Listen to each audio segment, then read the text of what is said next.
Darling మీకు urgent పనులు ఏం లేవు కదా? Wait we are going to achieve our dreams, man. Hey!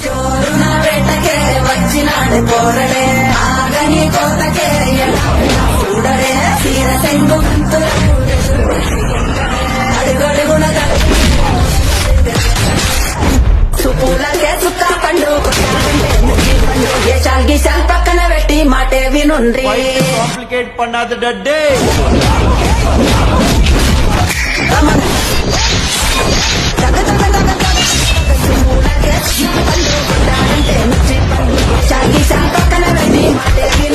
నువ్వు విన్నావు కదా? రే